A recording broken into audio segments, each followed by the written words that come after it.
Bienvenidos a Dilo al Mundo, un programa que, siendo hombres pecadores, nos permite, por la gracia de Dios, participar y cumplir la promesa que nos dio Jesús en su palabra, de que será predicado este evangelio del reino de Dios en todo el mundo para testimonio de todas las naciones, y entonces vendrá el fin.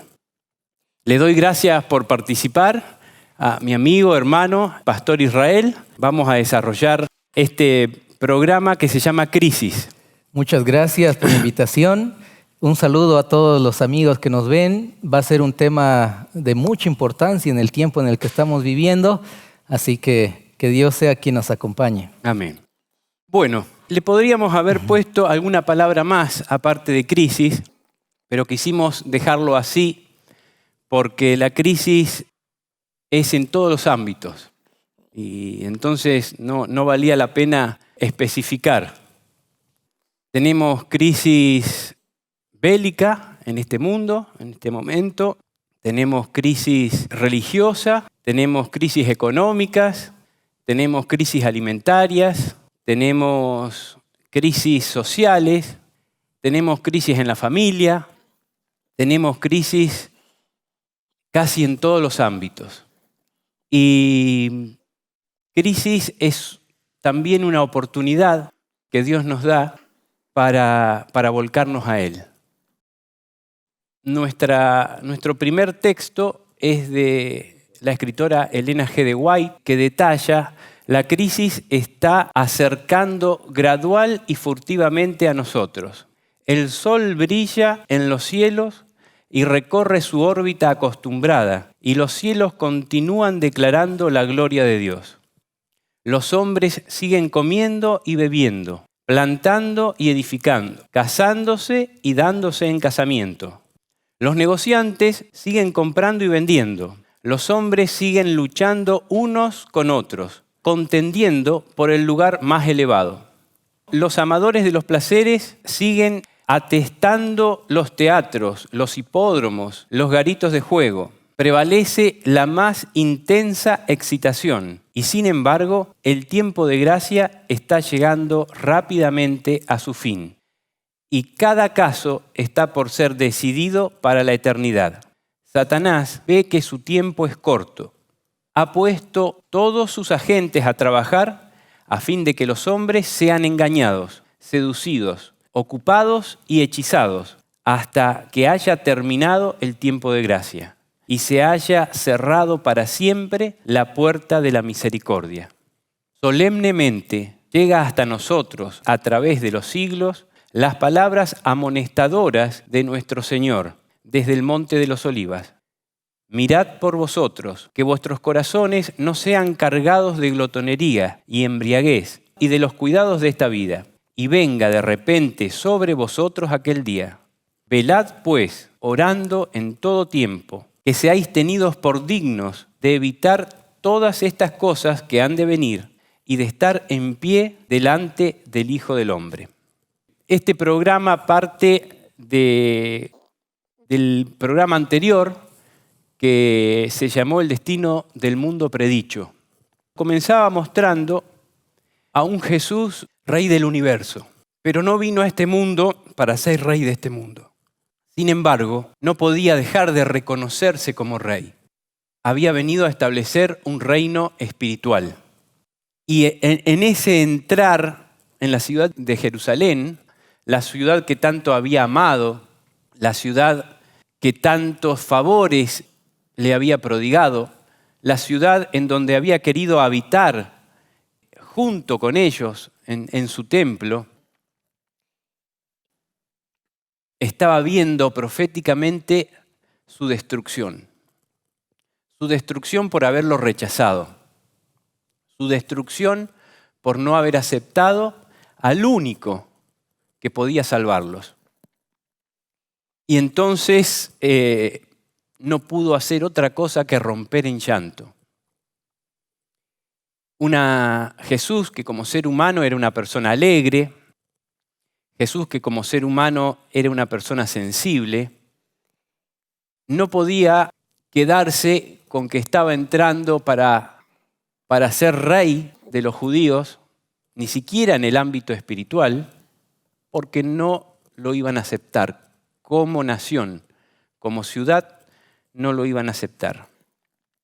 Entonces, viendo el dolor, viendo la desgracia, viendo la pérdida de tantos de sus hijos, dice que quedó abrumado y no pudo contener ni su tristeza ni su exteriorización de ella mediante el llanto. Pero Jerusalén no fue destruida así de un momento para otro. Así, cuando los judíos rechazaron a Jesús como su Mesías, Jesús les dio oportunidad en forma individual para que sus hijos pudieran ser salvos. Individualmente podían creer en Jesús, podían tomarse de su misericordia, tomarse de su gracia y ser salvos. De hecho, a pesar de que los rechazaron, la orden que tuvieron los discípulos, una vez que Jesús murió, fue empezar a predicar desde Jerusalén hasta lo último de la tierra, pero desde Jerusalén, en el mismo lugar donde habían rechazado a su maestro y en el mismo lugar donde lo habían asesinado. Pero había un momento en que se iba a cumplir la profecía de Daniel de que Jerusalén iba a ser destruida. Y Jesús llamó la atención de sus hijos para que ninguno de sus hijos se perdiera con la destrucción de Jerusalén. Y así fue. Había una señal que era rotunda. ¿Nos podés comentar de esa señal, Israel? Muy interesante ver el amor que Dios tiene por su pueblo, por sus hijos. Dios dejó señales para que ellos pudiesen prepararse para este día y no ser destruidos. Y hubo un grupo que sí estuvo atento a las señales y se salvó, no murieron, pero la gran mayoría hizo caso omiso a las señales que Dios les dejaba y finalmente pues perecieron. Y fue una destrucción terrible la que hubo en Jerusalén. Esta señal nosotros la encontramos en la Biblia, precisamente en Mateo capítulo 24, cuando Jesús dice las siguientes palabras. Acá está el Mateo capítulo 24, versículo 15. Dice, por tanto, cuando viereis la abominación desoladora que fue predicha por el profeta Daniel, que estará en el lugar santo, el que lee, entienda. Entonces los que estén en Judea huyan a los montes. El que esté en la azotea no descienda a tomar algo de su casa. El que esté en el campo no vuelva atrás a tomar su ropa. Y ay de las que estén en cinta y de las que amamanten en aquellos días. Orad pues que vuestra huida no sea en invierno ni en sábado. Bien. La señal entonces específicamente consistía, dice, cuando vieres la abominación desoladora. ¿En qué consistía la abominación desoladora? Consistía en que Jerusalén iba a ser rodeada de ejércitos que iban a invadir el lugar santo que se extendía por varios estadios después del muro. Así es, y la Biblia se complementa, como estamos estudiando la palabra de Dios, vemos que un versículo nos lleva a otro y nosotros no necesitamos darle una interpretación propia y hacer que la Biblia hable lo que nosotros creemos o pensamos, ¿no? Sino que la Biblia se interpreta a sí misma. Y la pregunta es esa, ¿cuál es la abominación desoladora? Según lo que leímos, Mateo 24, 15, dice que la señal era la abominación desoladora. Pero acá en Lucas 21, capítulo 21, versículo 20, habla de las mismas señales de Mateo 24, pero dice lo siguiente en este contexto. Veamos Lucas 21, 20. Dice, y cuando veáis a Jerusalén rodeada de ejércitos, sabed entonces que su destrucción está cerca. Entonces, la palabra de Dios en el Evangelio de Mateo, vemos la abominación desoladora como la señal para que ellos huyesen. Pero en Lucas, en el Evangelio de San Lucas, vemos que la abominación desoladora es descrita como la ciudad de Jerusalén rodeada por ejércitos. Exactamente. Este tema ya lo vimos en un programa pasado, pero nos sirve de disparador para el nuevo tema. Estamos haciendo una recapitulación. Ahora, esa señal no fue la única señal. Jesús se la dio a sus discípulos se la dieron a todos, pero dice que aparecieron, vamos a leer la placa, aparecieron muchas señales y maravillas como síntomas precursores del desastre y de la condenación. A la medianoche una luz extraña brillaba sobre el templo y el altar. En las nubes, a la puesta del sol, se veían como carros y hombres de guerra que se reunían para la batalla. Los sacerdotes que ministraban de noche en el santuario eran aterrorizados por ruidos misteriosos. Temblaba la tierra y se oían voces que gritaban: ¡salgamos de aquí! La gran puerta del oriente, que por su enorme peso era difícil de cerrar entre 20 hombres y que estaba asegurada con formidables barras de hierro afirmadas en el duro pavimento de piedras de gran tamaño, se abrió a la medianoche de una manera misteriosa. Durante 7 años, un hombre recorrió continuamente las calles de Jerusalén, anunciando las calamidades que iban a caer sobre la ciudad. De día y de noche entonaba la frenética endecha: voz del oriente, voz del occidente, voz de los 4 vientos, voz contra Jerusalén y contra el templo, voz contra el esposo y la esposa, voz contra todo el pueblo. Este extraño personaje fue encarcelado, azotado, sin que exhalara una sola queja. A los insultos que le dirigían y a las burlas que le hacían, no contestaba sino con estas palabras: ¡ay de Jerusalén! ¡Ay de sus moradores! Y sus tristes presagios no dejaron de oírse, sino cuando encontró muerte en el sitio que él mismo había predicho. Bien, este texto fue lo que nos disparó el tema para este programa. Porque nos preguntamos quiénes somos nosotros para que no nos pase lo mismo que le pasó a los judíos. El ser humano se ciega de tal manera que aunque la realidad le caiga encima, como las profecías cayéndole de punta, digamos, las señales cayéndole por todos lados, y nos volvemos tan ciegos que ya no nos sirve de nada, ya no nos entra nada. No hacemos caso ni al amor, ni hacemos caso al raciocinio. Somos infatuados de una manera extraña, pero pasa. Le pasó a los primeros seres humanos que habitaron este planeta. Le pasó a Adán y Eva, que escucharon la voz de la serpiente en vez de escuchar la voz de Dios. Le pasó al mundo antediluviano, cuando Noé los llamaba. Los animales escucharon y no escucharon los seres humanos. Le pasó a los judíos. Le pasó al cristianismo. Los judíos crucificaron a Jesús y el cristianismo pretende haber cambiado la ley de Dios. O sea, las dos cosas más abominables que podríamos haber hecho como seres humanos, las hemos hecho. Una ha sido la crucifixión de Jesús y otro ha sido presentarle al mundo, desde la mayoría de las religiones, una ley de Dios cambiada. Dios escribió la ley en tablas de piedra como un símbolo.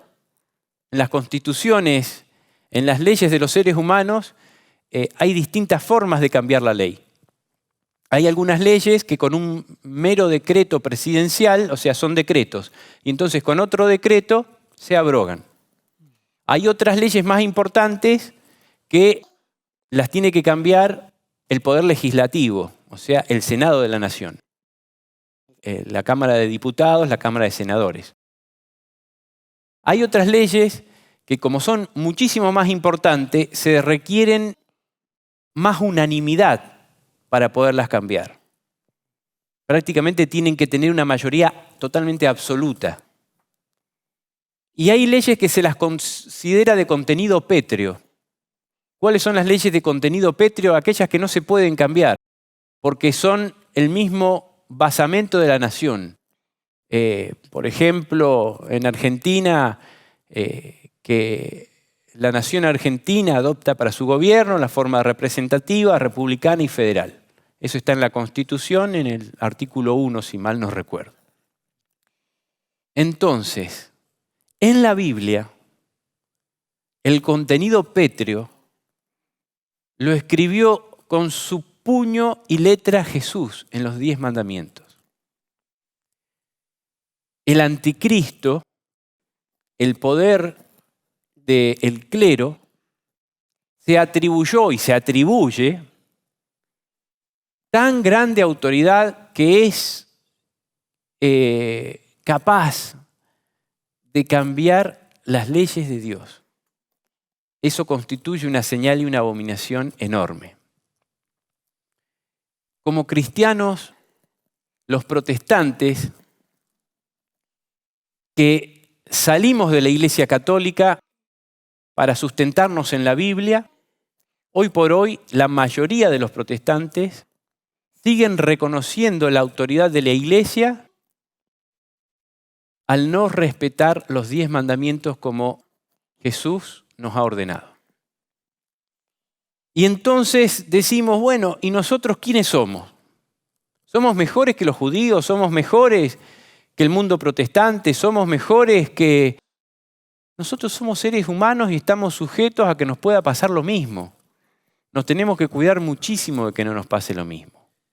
Es interesante que detrás de esta ceguera, ¿sí?, para que las personas no vean las señales, no estén apercibidas y no acepten la palabra de Dios, vemos que también Satanás obra, ¿no?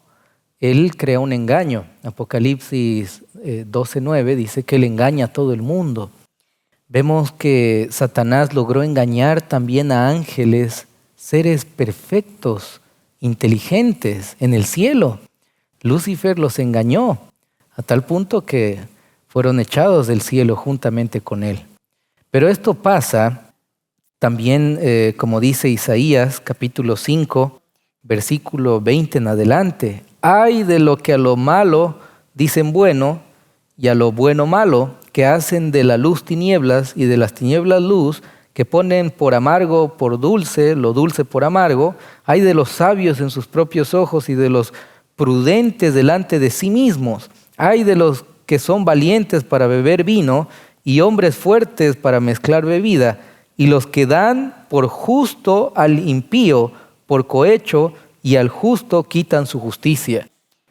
Por tanto, como la lengua del fuego consume el rastrojo y la llama devora la paja, así será su raíz como pobredumbre, y su flor se desvanecerá como polvo, porque desecharon la ley de Jehová, de los ejércitos, y abominaron la palabra del Santo de Israel.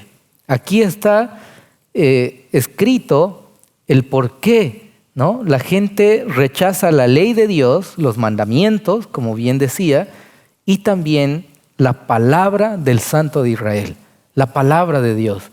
La gente de Jerusalén tenía a los profetas del Antiguo Testamento, las rechazaban, o si bien creían, pero era una fe ciega, ¿sí?, una fe muerta, y de repente no creyeron a Juan el Bautista, quien era ese profeta que Dios había levantado precisamente antes de la venida de Jesús para que anunciase la primera venida del Señor.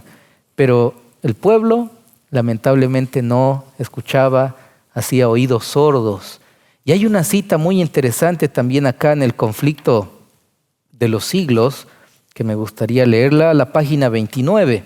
Dice, si en esos días alguien hubiese predicho públicamente su destrucción de Jerusalén, habría sido considerado, cual lo fuera Noé en su tiempo, un alarmista insensato. Un alarmista, alguien que hubiese predicho la destrucción de Jerusalén, iba a ser considerado un alarmista. A Noé lo tomaban por loco, ¿no? Por extremista, por fanático, un alarmista. Y sucede lo mismo en el tiempo de hoy. Alguien que estudia profecías, que anuncia el mensaje que muy pronto los juicios de Dios van a caer a esta tierra. Y estas crisis que vemos, que estamos viviendo, de diferente índole, son muestras del pronto regreso de nuestro Señor Jesucristo. Pero de repente la mayoría lo toma como algo extremista, como algo alarmista, como algo fanático, ¿sí? O incluso como si fuese mentira, ¿no? Como si fuese una teoría de conspiración. Pero la Biblia no es una teoría de conspiración. La Biblia y las profecías se cumplen. Así que necesitamos seguir anunciando este mensaje porque no debemos cometer los mismos errores que el pueblo de Israel. Bien, entonces el disparador de este programa es ¿cómo hacemos nosotros para que no nos pase? Esa sería la gran pregunta. ¿Cómo hacemos nosotros para que no nos pase? Dice Elena G. de White, la percepción y la apreciación de la verdad, enseñó Jesús, dependen menos de la mente que del corazón. La verdad debe ser recibida en el alma. Exige el homenaje de la voluntad.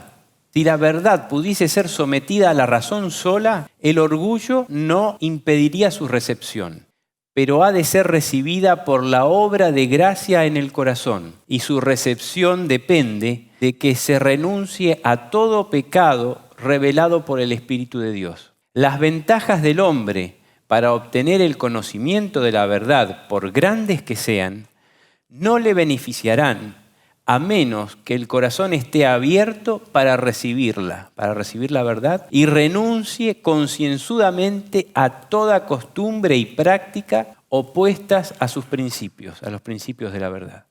A los que así se entregan a Dios, con el honrado deseo de conocer y hacer su voluntad, se les revela la verdad como poder de Dios para su salvación. Estos podrán distinguir entre el que habla de parte de Dios y el que habla meramente de sí mismo. Y queriendo ver cuáles son esas conexiones básicas que nos pueden conectar con la verdad, que nos pueden sacar esa ceguera terrible que tenemos, yo he puesto acá algunas que tratan sobre la necesidad que debemos reconocer de Dios. Este versículo de Salmo 41 lo escuché desde muy chiquito de mi padre. Mi padre preparó varios sermones en el cual le escuché este versículo hermoso. Como el ciervo brama por las corrientes de las aguas, así clama por ti, oh Dios mío, el alma mía. Mi alma tiene sed de Dios, del Dios vivo. Debemos reconocer en nosotros esa total falta de completitud, esa total miseria, esa total pobreza que tenemos. Debemos sentir la necesidad de Dios.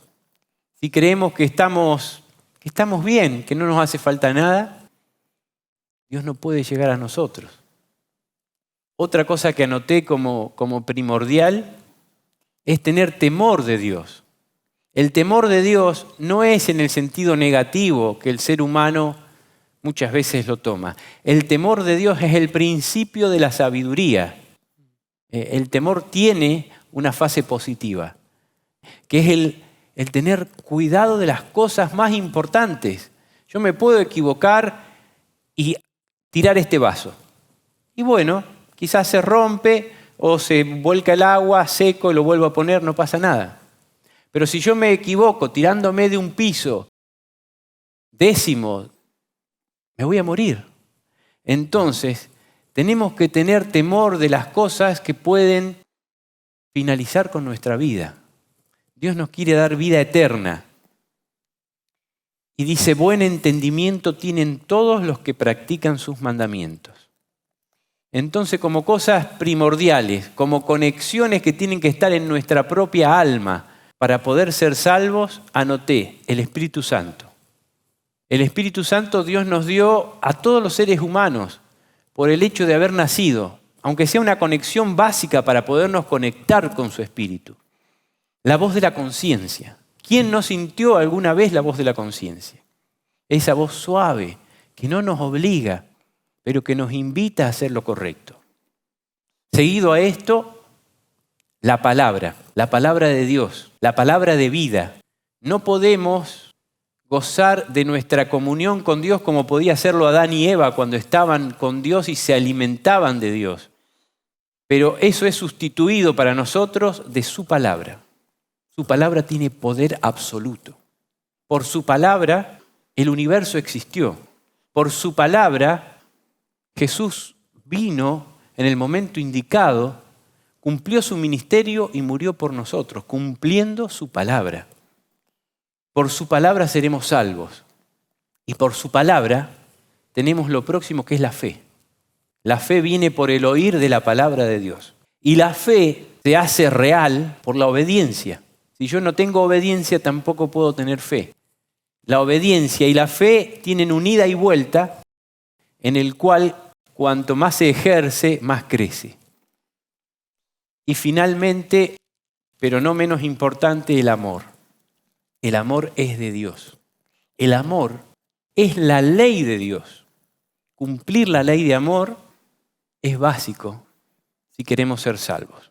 Acá nos encontramos que como seres humanos, por nosotros mismos, no somos capaces de amar. Creemos que somos capaces de amar, pero ahí nomás torcemos el amor en egoísmo. Y tampoco nos tenemos que engañar. Por nosotros mismos no podemos. La única manera de tener amor en nosotros es teniendo a Jesús en nosotros, teniendo el Espíritu de Dios trabajando en nosotros y muriendo a nosotros mismos. No sé si estás de acuerdo, Israel, o si... No, sí, es perfecto. Son principios básicos que un cristiano, alguien que está empezando la vida cristiana, debe comprender y debe vivirlo, ¿no? Hay un versículo en Santiago, capítulo 2, versículo 19, donde dice, tú crees que hay un Dios, bien haces.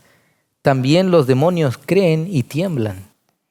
O sea, cuando uno llega a tener fe, no es solamente creer, porque los demonios igual creen, pero ellos no tienen fe. Entonces, fe no solamente es creer, ¿no? Para que nosotros lleguemos a tener fe, tenemos que tener el Espíritu Santo. No tenemos fe por nosotros mismos. Es Dios quien nos motiva a confiar, a obedecer. Él nos da de su Espíritu Santo y es Él quien nos ayuda también a tener respeto hacia su palabra. Tengamos el temor de Jehová. Entonces hay esa necesidad, como usted dice, plenamente de buscar a Dios. La única fe valedera, la única fe verdadera es la fe en Dios, en su palabra. Hay muchos que dicen, ay, yo no tengo el don de la fe. No tengo fe. Bueno, es imposible no tener, aunque sea una pseudo fe. Si no tuviéramos, aunque sea una pseudo fe, no podríamos vivir. Pero la única fe que nos puede salvar, estoy hablando de vivir esta vida cortita, ¿no es cierto? Para las cosas más elementales.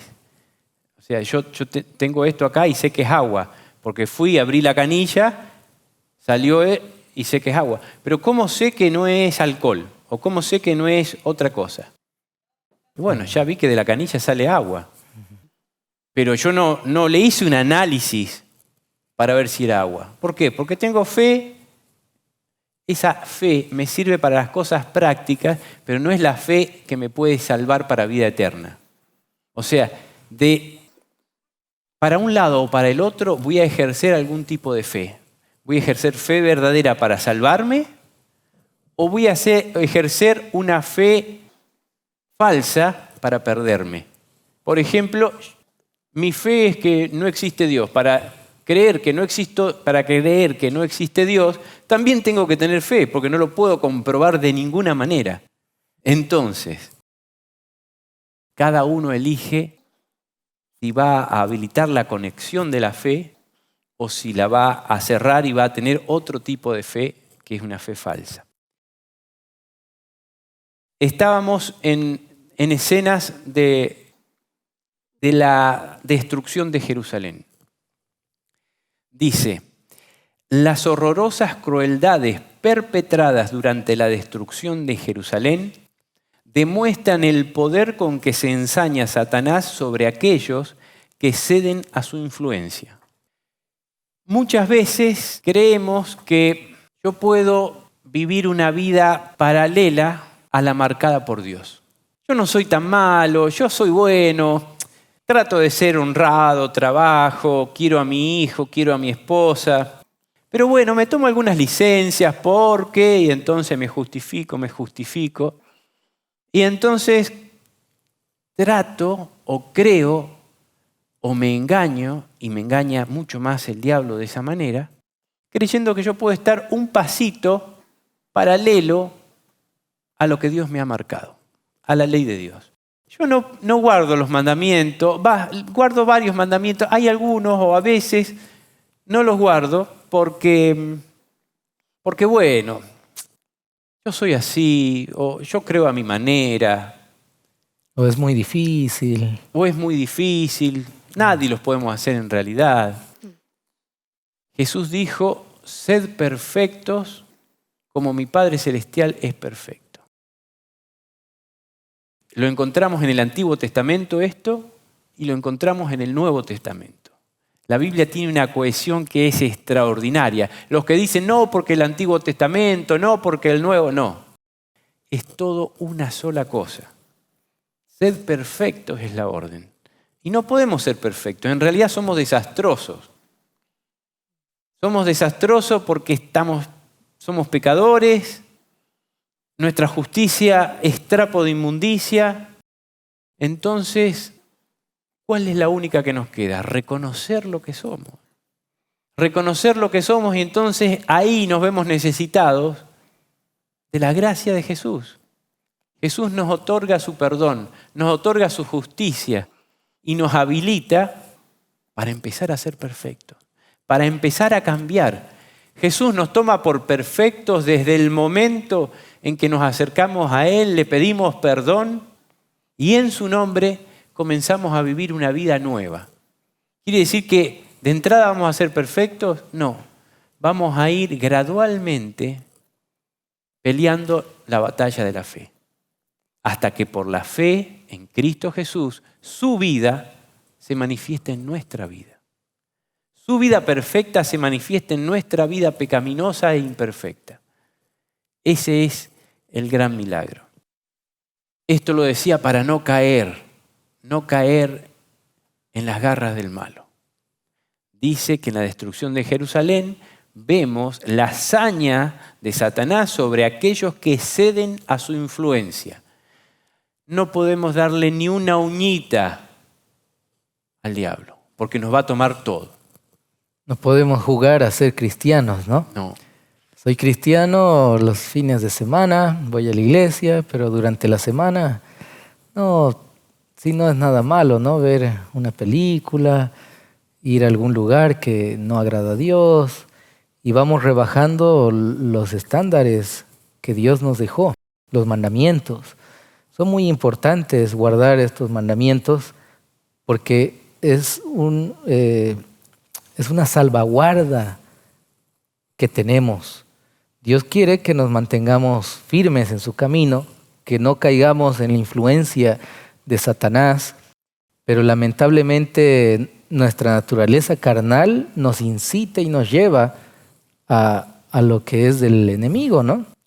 Pero es por eso que necesitamos de Dios, necesitamos rendir nuestra voluntad a Él y como dice la palabra, podemos llegar a ser más que vencedores. Amén, amén. O sea, la ley no nos salva. ¿Por qué? Porque caemos y caemos y caemos, pero tenemos un Salvador. Tenemos un Salvador que nos salva no para transgredir la ley, no nos salva en nuestros pecados, sino de nuestros pecados.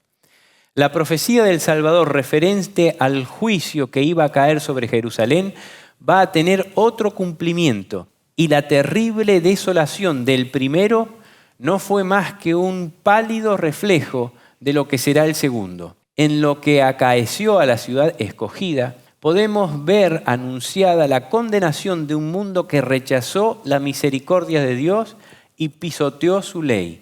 Horrendas han sido las consecuencias de haber rechazado la autoridad del cielo. Pero una escena aún más sombría nos anuncian las revelaciones de lo porvenir.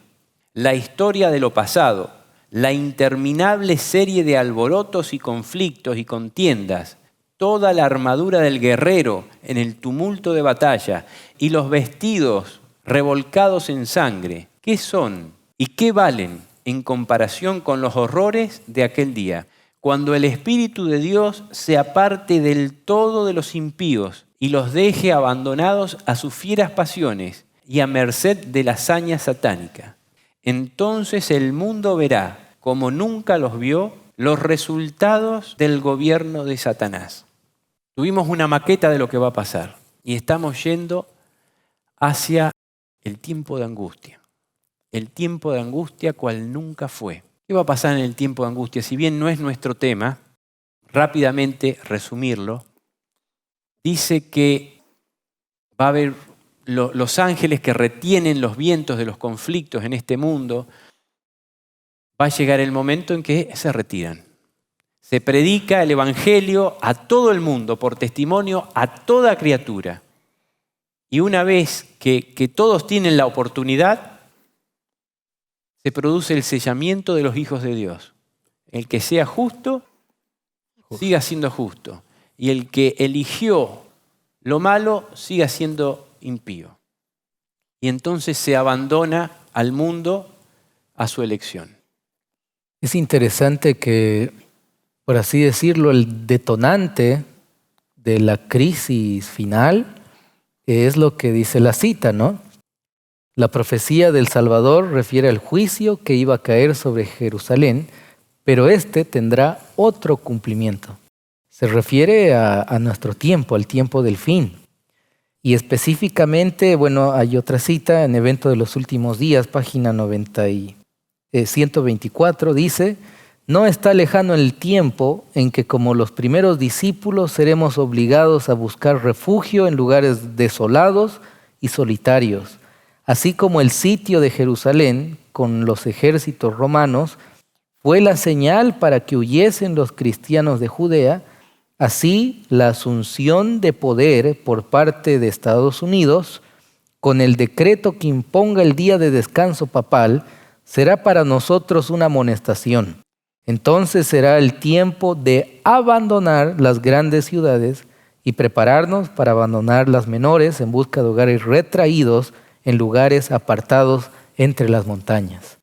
O sea que lo que pasó con Jerusalén va a suceder también en este tiempo, y para que nosotros no seamos destruidos, necesitamos estar atentos a las señales. Y acá habla de la ley dominical, esta imposición de manera obligatoria. Va a decir esta ley que todos deben guardar el falso día de reposo, que es el día domingo, el primer día de la semana. Entonces, nosotros debemos estar apercibidos para que cuando llegue esta señal, nosotros estemos obedeciendo a Dios, ya estemos teniendo una relación estrecha con el Señor. No cuando recién pasen estos eventos, recién voy a buscar a Dios, recién me voy a entregar a Él. No, sino antes. Y vemos que el cumplimiento de esta señal está muy cerca. Tanto el Vaticano como los líderes del mundo dan una propuesta al cuidado del medio ambiente, que es descansar un día a la semana para que nadie trabaje, todos podamos estar descansando, cuidando nuestro planeta, así como en la cuarentena nadie trabajó, todos encerrados en en sus casas y el medio ambiente estaba agradecido, es lo que dicen, ¿no? Los animales volvieron a su hábitat, el cielo se volvió más celeste, es porque la tierra descansó y necesitamos cuidar nuestra casa común, que es este planeta, y hay muchos discursos muy bonitos para cuidar el medio ambiente, el cambio climático, ¿no? Pero que por atrás tienen el cumplimiento de lo que acabamos de leer, ¿no? La obligatoriedad del descanso papal, del descanso del primer día de la semana. Entonces, esta es la señal para huir.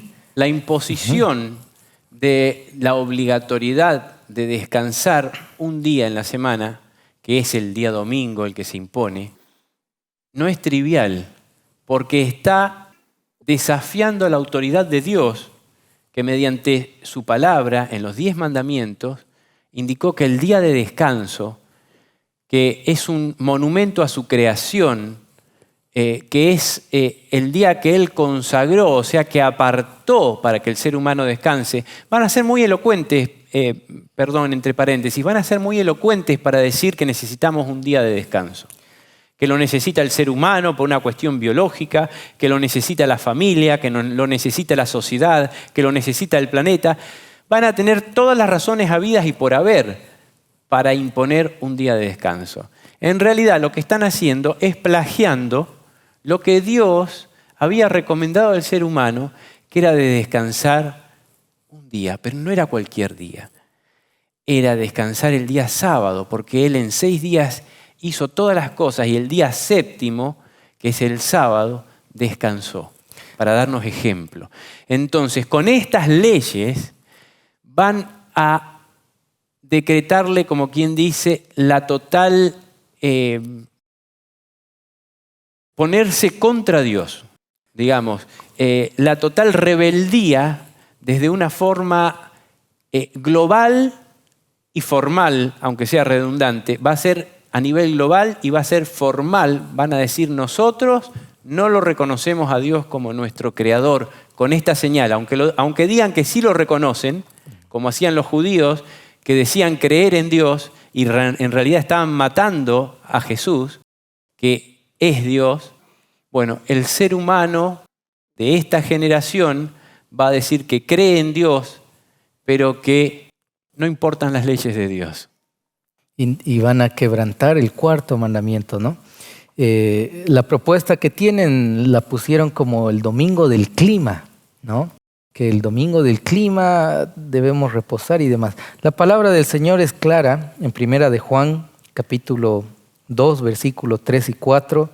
Y en esto sabemos que nosotros le conocemos si guardamos sus mandamientos. El que dice: yo le conozco, y no guarda sus mandamientos, el tal es mentiroso y la verdad no está en él. Cuán importante es guardar los mandamientos de Dios, y sobre todo en el tiempo del fin, en el tiempo en el que vivimos, estar atentos a esta señal y obedecer este mandamiento que se olvidó, que la humanidad lo deja de lado, el 4º mandamiento. Acuérdate del día sábado para santificarlo. Bien, vamos a avanzar porque también avanza el tiempo. Dice: deben guardarse los hombres de no menospreciar el aviso de Cristo respecto a su segunda venida, porque como anunció a los discípulos la destrucción de Jerusalén y les dio una señal para cuando se acercara la ruina, así también previno al mundo del día de la destrucción final y nos dio señales de la proximidad de esta, para que todos los que quieran puedan huir de la ira que vendrá. Jesús nos ofrece salvación. No es todo negro. Nosotros tenemos el gozo de estar seguros en Dios. No en nosotros mismos, en Dios. Dijo Jesús: y habrá señales en el sol, en la luna y en las estrellas, y sobre la tierra angustia de las naciones. Cuando viereis todas estas cosas, sabed que está cercano, a las puertas. Velad pues, es la amonestación del Señor. Los que le presenten atención no serán dejados en tinieblas ni sorprendidos por aquel día. pero los que no quieran velar serán sorprendidos porque el día del Señor vendrá así como ladrón en la noche. El mundo no está hoy más dispuesto a creer el mensaje dado para este tiempo de lo que estaban en los días de los judíos para recibir el aviso del Salvador respecto a la ruina de Jerusalén. Venga cuando venga, el día de Dios caerá repentinamente sobre los impíos desprevenidos. El día menos pensado, en medio del curso rutinario de la vida, absortos los hombres en los placeres de la vida, en los negocios, en la caza al dinero, cuando los guías religiosos ensalcen el progreso y la ilustración del mundo, y los moradores de la tierra se dejen arrullar por una falsa seguridad, entonces, como ladrón que a medianoche penetra una morada sin custodia, así caerá la inesperada destrucción sobre los desprevenidos y no escaparán. Vamos a mirar al único que nos puede salvar. Vamos al remanso, pero a la vez al que cuando nos tiene que zamarrear, nos zamarrea. Al que tiene carácter, un carácter especial, un carácter que nos puede transmitir también, que es a Jesús. Jesús nació en un pesebre, nadie sabía que venía, o sea, ¿quiénes sabían que venía? Los pastorcitos, los sabios que no eran del pueblo de Israel, y su pueblo no lo esperaba. El diablo le hizo la guerra desde que nació hasta que murió, pero él fue vencedor en cada instante y a cada momento, siendo un ser humano, porque fue totalmente Dios, pero totalmente ser humano. ¿Y cómo ser humano venció? Entonces, el único al que podemos mirar para vencer es a Jesús. Él se las arregló para entrar en contacto con todo su pueblo, para llamar la atención de todo su pueblo. Sanaba, simpatizaba, y la gente venía a él y él les arreglaba todos sus problemas. Entonces, cada vez más gente venía a Jesús.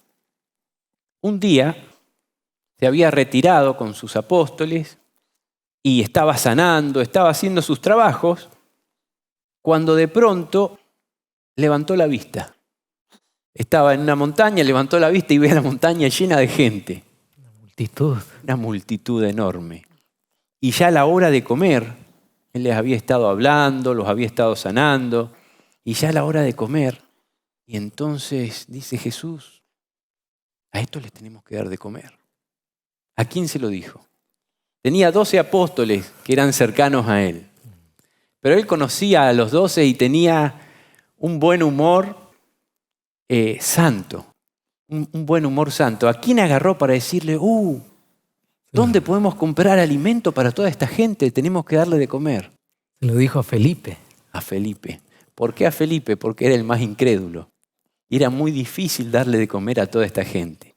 Era muy difícil encontrar un lugar para comprar comida y tener el dinero para comprar para toda esta gente. Felipe le dice, Señor, ni con 200 denarios podríamos comprar pan para toda esta gente. Jesús sabía lo que iba a hacer. Los hizo sentar y hizo el milagro de alimentar a toda esta gente a partir de una canastita de 5 panes y 2 peces. ¿Qué pasó? ¿Qué pasó luego de esto? Se armó una crisis.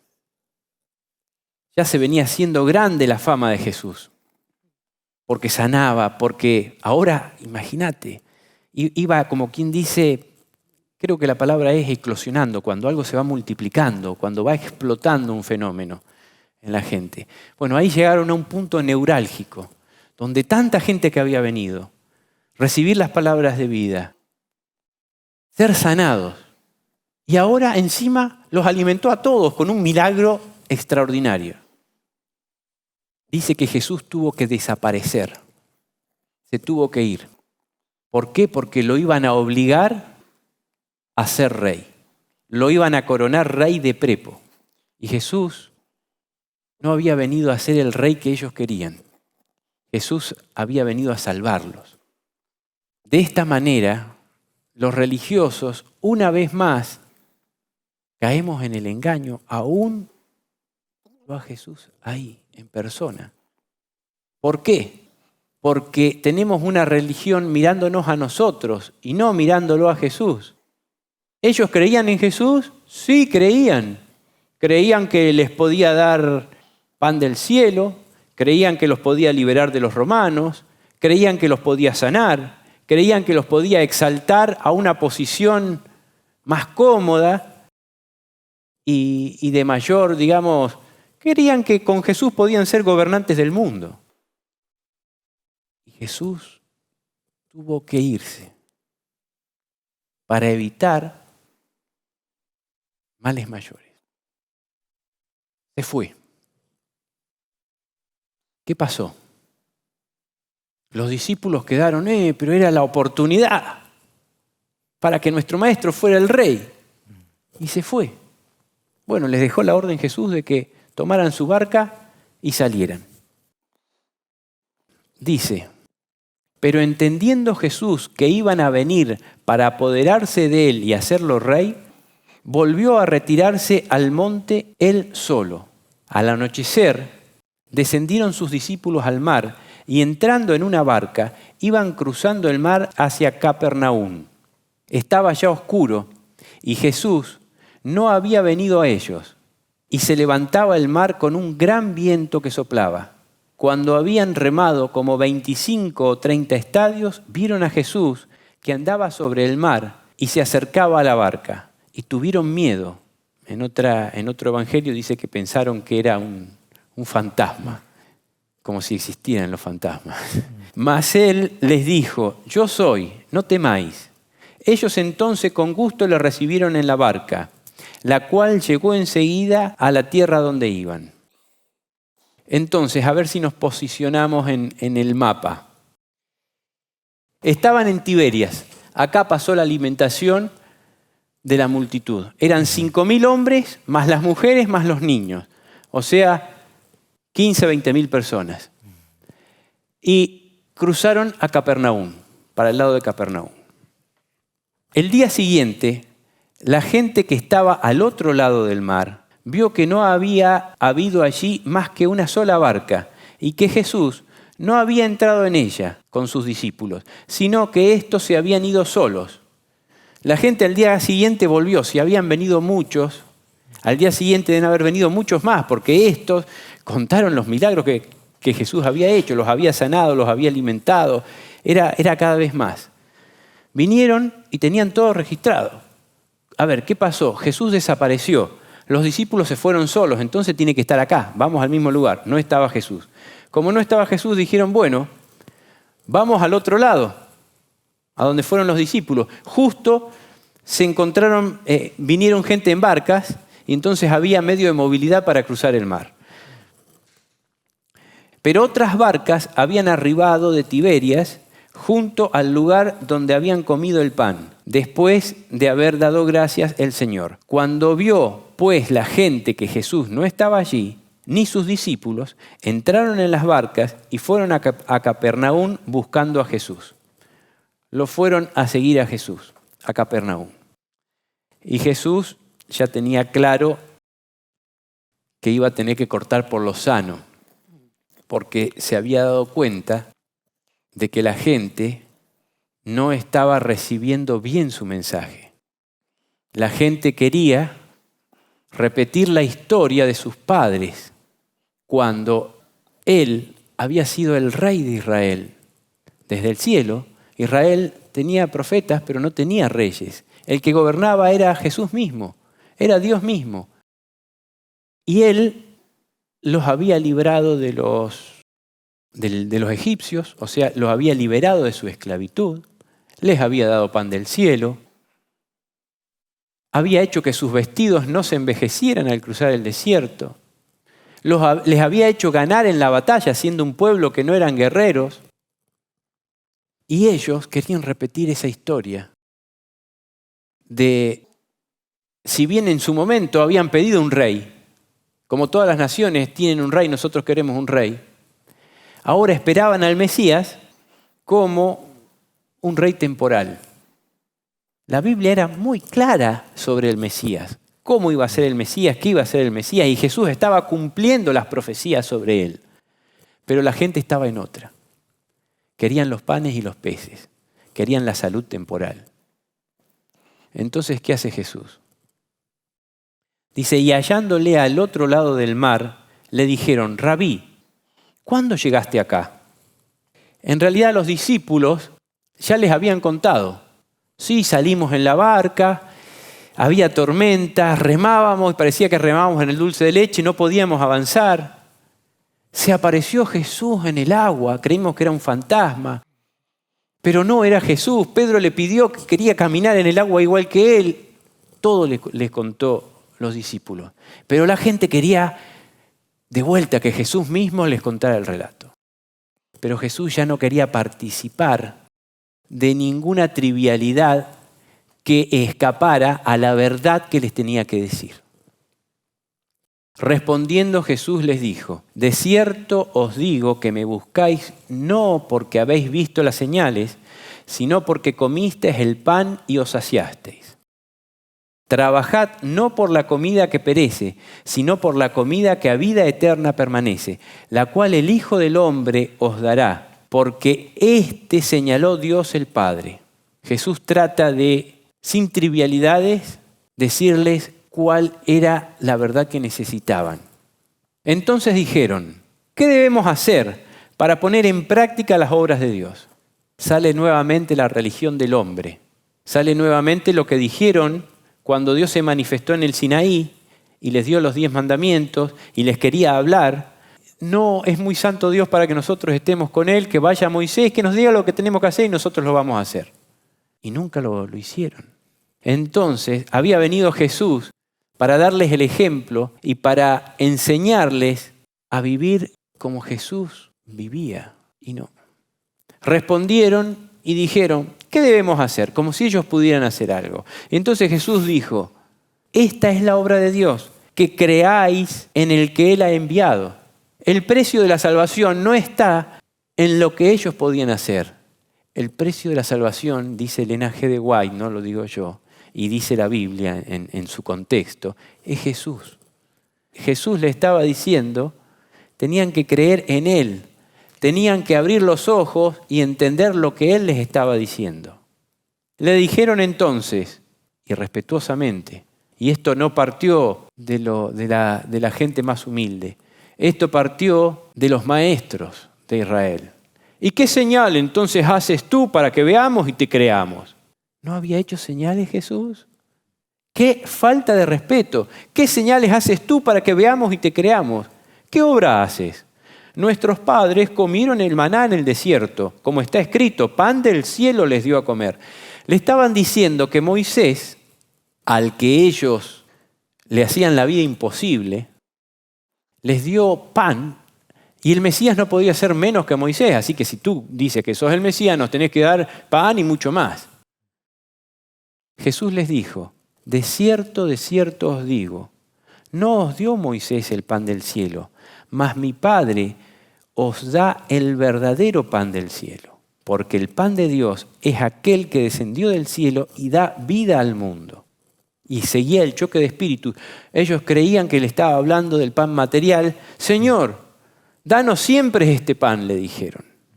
Jesús les dijo, yo soy el pan de vida. El que a mí viene nunca tendrá hambre, y el que en mí cree no tendrá sed jamás. Estamos en el capítulo de Juan 6.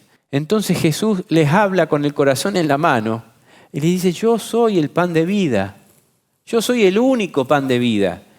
El que a mí viene no tendrá hambre y el que en mí cree no tendrá sed jamás.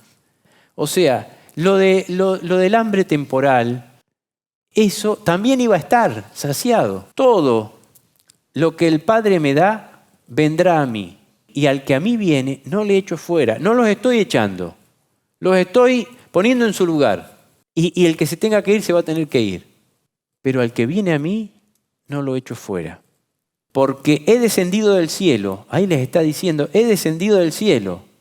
Se está revelando como el Mesías. He descendido del cielo. No para hacer mi voluntad, sino la voluntad del que me envió.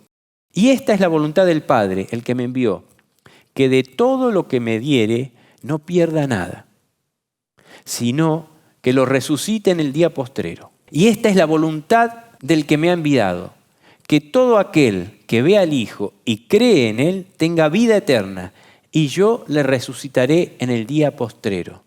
Entonces les está diciendo, tengo más poder que para darles de comer y que mueran, como murieron sus padres en el desierto. Tengo el poder de darles la vida eterna, y esto es lo que quiero.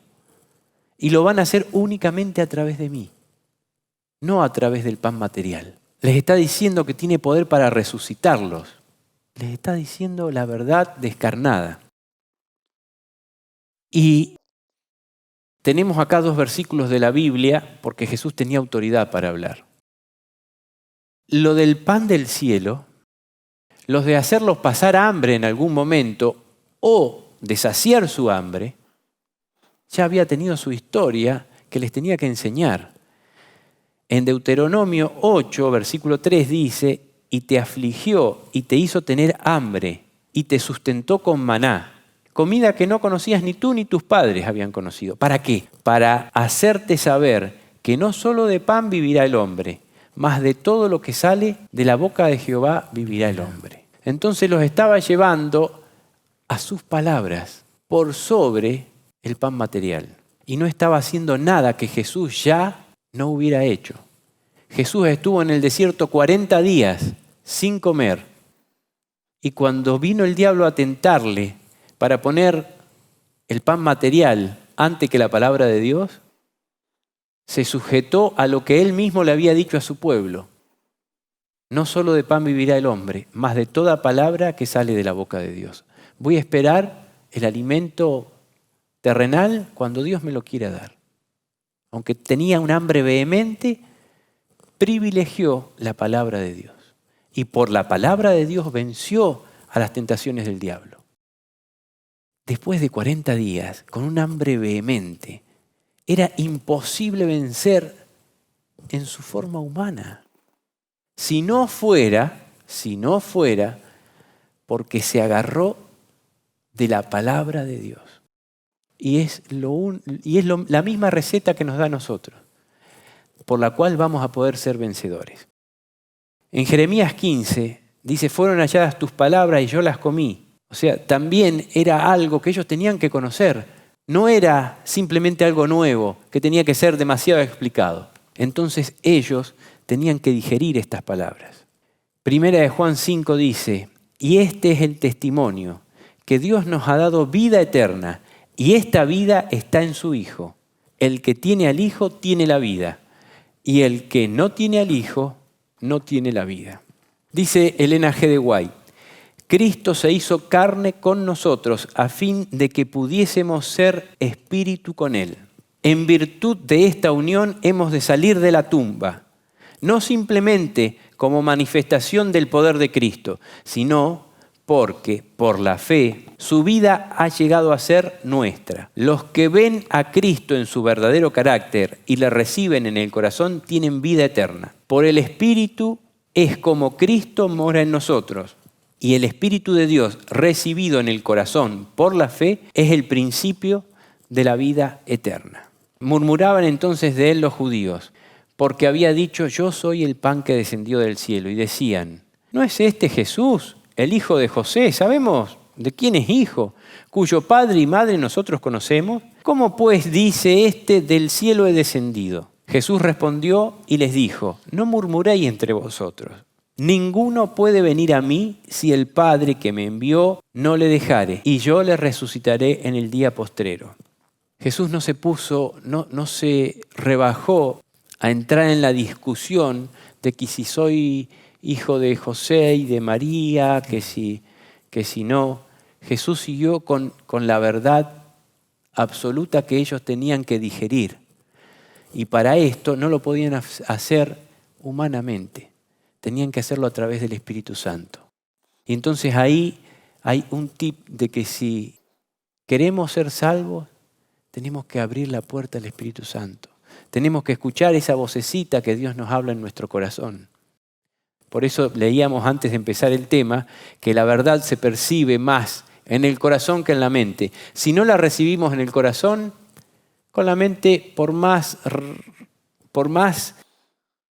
hermosa que es la verdad desde el punto de vista de la inteligencia, la vamos a rechazar. Escrito está en los profetas, y serán todos enseñados por Dios. Así que todo aquel que oyó al Padre y aprendió de él, viene a mí. No que alguno haya visto al Padre, sino que aquel que vino de Dios, éste ha visto al Padre. ¿Nos podés explicar esto, Israel? No que alguno haya visto al Padre, sino aquel que vino de Dios, éste ha visto al Padre. Está haciendo una alusión a que en realidad Jesús es Dios, ¿no? Eso es lo que nosotros podemos ver acá. Y algo interesante es que la gente no comprendía que Jesús era Dios. Si bien creían en Él, que era el Rey y que podía darles comida, y lo estaban siguiendo por conveniencia, incluso viajar de Tiberias a Capernaum, que fue una distancia considerable, Jesús les está diciendo, tienen que creer, pero tienen no solamente creer, ¿no? Decir yo creo en Jesús, como en este tiempo mucha gente cree en Dios, cree en Jesús, ¿no? Pero no tiene fe, porque la fe nos lleva a la obediencia.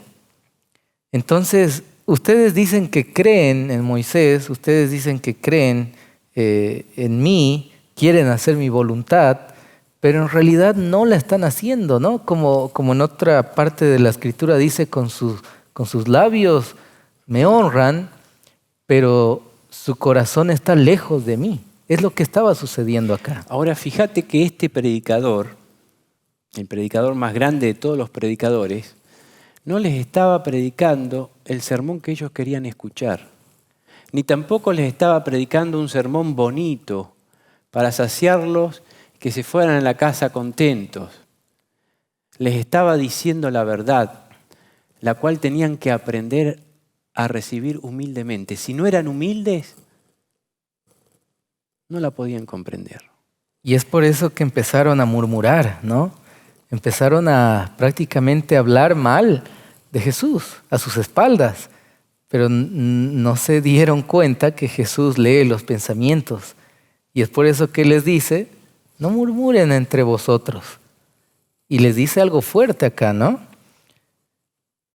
Y les dice que el que no viene del Padre no puede venir a Él. Y tampoco pueden ir al Padre sin Él. Entonces, ahí ¿dónde está el acertijo? El que les había hablado antes a sus padres era el mismo Jesús, el que les había manifestado al Padre.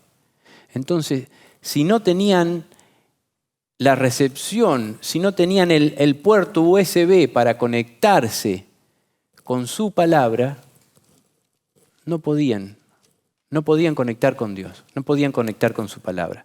Y entonces les sigue hablando a ver si de alguna manera los puede hacer entender. De cierto os digo, el que cree en mí tiene vida eterna.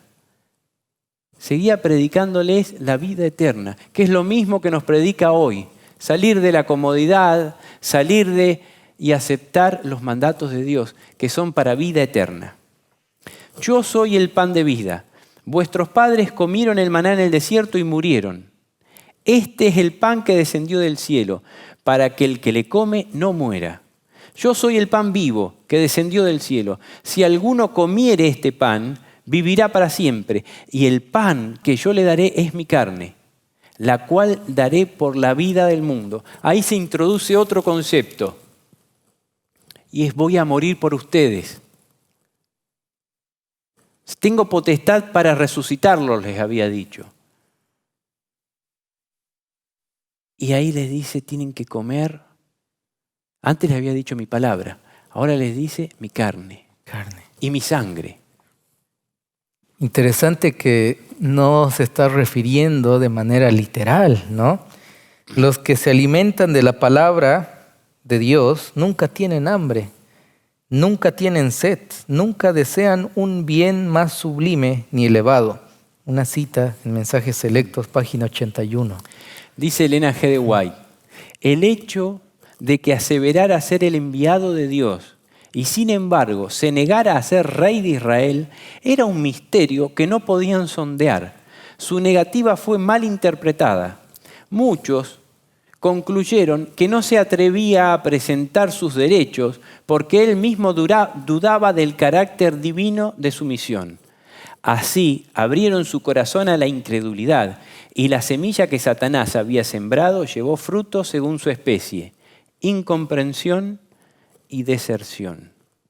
Entonces los judíos, dice Juan 6:52, contendían entre sí diciendo, ¿cómo puede éste darnos a comer su carne? Bueno, esto le había pasado también a Nicodemo. En Juan 3, versículo 4, le dijo Nicodemo, ¿cómo puede el hombre nacer siendo viejo? ¿Puede acaso entrar por segunda vez en el vientre de su madre y nacer? Tomaban las palabras de Jesús en el sentido más literal, que no era la forma en que él se las estaba expresando. No comprendían. No comprendían. Dice Corintios, 1 Corintios 2, el hombre natural no percibe las cosas que son del Espíritu de Dios, porque para él son locura, y no las puede entender, porque se han de discernir espiritualmente. Muchas veces no entendemos la palabra de Dios. La palabra de Dios a veces nos puede parecer dura, como le parecía al pueblo de Israel. ¿Qué tenemos que hacer entonces? ¿Cerrarla? Ir y escuchar los sermoncitos de los pastores que nos endulzan los oídos? Por supuesto que no. Es más, el mensaje de este capítulo 6, que lo vamos a ver a continuación, es que vayamos a la fuente de poder por nosotros mismos, ¿no? Comamos y bebamos la sangre de Cristo, tiene que ser entendido en un ámbito espiritual. Y esto sucede cuando por fe nosotros nos aferramos del Salvador. Amén. Tenemos una fe viva, creemos, confiamos, y es por eso que nos alimentamos leyendo su palabra, escudriñando las Escrituras. Cuando hacemos esto, cuando ejercemos fe en Jesús, si no entendemos la palabra de Dios, tenemos que orar, tenemos que seguir estudiando, tenemos que pedirle a Jesús, a Dios, perdón por nuestros pecados. Y Él nos va a revelar. Él ha prometido revelarnos todos sus secretos. Entonces, si no entendemos algo, no tenemos que hacer como hacían este pueblo. ¿Qué es lo que hacía? Tergiversar las cosas, darle un significado que no tenían. La palabra de Dios dice que es espiritual y que espiritualmente debe ser comprendida. Jesús les dijo, de cierto os digo, si no coméis la carne del Hijo del Hombre y bebéis su sangre, no tendréis vida en vosotros. El que come mi carne y bebe mi sangre, tiene vida eterna, y yo le resucitaré en el día postrero. Porque mi carne es verdadera comida y mi sangre es verdadera bebida. El que come mi carne y bebe mi sangre, en mí permanece. Acá viene otro concepto más. Entonces les dice que su palabra es vida, les dice que Él va a morir por ellos, por sus pecados, para su salvación, les dice que tiene poder para resucitarlos en el día postrero, y acá les habla de permanecer. No podemos hoy estar con Dios y mañana no. El que come mi carne y bebe mi sangre, en mí permanece. Ahí ya está el concepto de agarrarnos de Dios y permanecer en Él, comiendo su carne y bebiendo su sangre. ¿Qué es esto? Su palabra. Ya lo va a decir, no lo estamos diciendo nosotros, ya vamos a llegar a eso. Entonces, les dice, quiero que permanezcan en mí. Van a permanecer en mí, les está dando la promesa. Y yo en Él. Es una cuestión mutua. Nosotros permanecemos en Jesús y Jesús permanece en nosotros y no se va de nosotros. Decime si no es extraordinario. Es hermoso. Como me envió el Padre viviente y yo vivo en el Padre, asimismo el que me come, él también vivirá por mí. Les estaba prometiendo. Como yo estoy en el Padre y yo vivo por mi Padre, ustedes pueden vivir en mí. Dice Elena G. de White, como el Hijo de Dios vivía por fe en el Padre, hemos de vivir nosotros por fe en Cristo. Tan plenamente estaba Jesús entregado a la voluntad de Dios que solo el Padre aparecía en su vida. Aunque tentado en todos los puntos como nosotros, se destacó ante el mundo sin llevar mancha alguna del mal que le rodeaba. Así también hemos de vencer nosotros como Cristo venció. Nos dio ejemplo. Este es el pan que descendió del cielo, sigue diciendo. Repite varias veces y no me atrevía a... Podría haber dejado una sola vez, pero si Jesús lo repitió varias veces debe ser que tiene una importancia tremenda. No lo hace porque sea un mero repetidor y porque no salga del lugar, porque no sea capaz de salir del lugar. Lo hace por la importancia que tiene. Este es el pan que descendió del cielo. No como vuestros padres comieron el maná y murieron. El que come de este pan vivirá eternamente. Estas cosas dijo en la sinagoga. Lo habían encontrado a Jesús en la sinagoga de Capernaum. ¿Qué pasó? Muchos de sus discípulos dijeron, dura es esta palabra, ¿quién la puede oír? Sabiendo Jesús en sí mismo que sus discípulos murmuraban de esto, les dijo, ¿esto os ofende? Pues, si viereis al Hijo del Hombre subir a donde estaba primero. Les seguía diciendo, yo vine del cielo y voy a subir al cielo. Comprendan, abran los ojos. El Espíritu es el que da vida. La carne para nada aprovecha. Las palabras, ahí les explica, las palabras que yo os he hablado son espíritu y son vida. Este versículo de Deuteronomio que comentábamos, y te afligió y te hizo tener hambre y te sustentó con maná para hacerte saber que no solo de pan vivirá el hombre, mas con todo lo que sale de la boca de Dios vivirá el hombre. Pero hay algunos de vosotros que no creen, porque Jesús sabía desde el principio quiénes eran los que creían y quiénes le habían de entregar. Y dijo, por eso os he dicho que ninguno puede venir a mí si no le fuere dado del Padre. Necesitamos tener esos puertos, esas fichas, esas conexiones donde Dios pueda comunicarse con nosotros. El diablo va a tratar de borrar esas conexiones para que la palabra de Dios nos parezca locura, para que no sintamos la palabra de Dios, para que seamos ciegos y sordos, para que no veamos ninguna de las señales. Desde entonces muchos de sus discípulos volvieron atrás y ya no andaban con él. Dijo entonces Jesús a los 12, ¿queréis acaso iros vosotros también? Ahora fíjate la respuesta de Pedro. Pedro era quizás el más simple de los discípulos. Muchos dirían era bruto. Ahora la respuesta que dio es brillantísima. No tiene una palabra de más ni una de menos. Es positiva. Fíjate que era un momento de crisis. La gran multitud lo dejaba a Jesús. Quedaban los poquitos ahí. Y Jesús le dice, ¿y ustedes se quieren ir también? Señor, ¿a quién iremos? Tú tienes palabras de vida eterna y nosotros hemos creído y conocemos que tú eres el Cristo, el Hijo del Dios viviente. Señor, ¿a quién iremos? ¿A quién vamos a ir? ¿Al cura? ¿Al pastor? ¿Al papa? ¿A Joe Biden vamos a ir a que nos dé un gobierno que nos dirija en el mundo? ¿A Putin vamos a ir? Porque esas eran las posibilidades. O sea, si si se iban ahí junto con los demás, ¿a quiénes se iban? A los religiosos de su momento, a los gobernantes de su momento, que era el Imperio Romano. ¿A quién iban a ir? Y se fueron casi todos, ¿eh? Ahora Pedro le dijo, ¿a quién iremos? Y lo identificó ahí. Ahí no se quedó, que bueno, nos quedamos contigo porque no tenemos otro lugar. Ahí dice, tú tienes palabras de vida.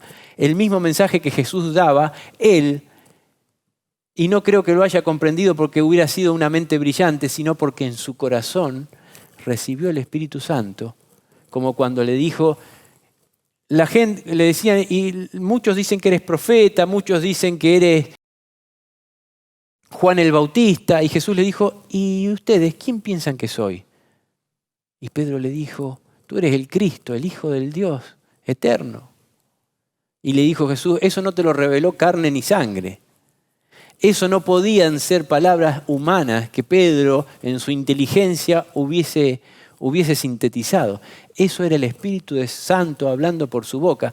Pedro había comprendido a través del Espíritu recibido en su corazón que Jesús tenía la palabra que les podía dar vida eterna. Y nosotros hemos creído.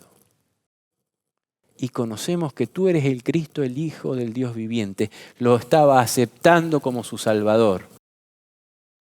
Y es interesante que habían muchos que estaban escuchando también, pero no es suficiente conocer o de repente respetar las Escrituras.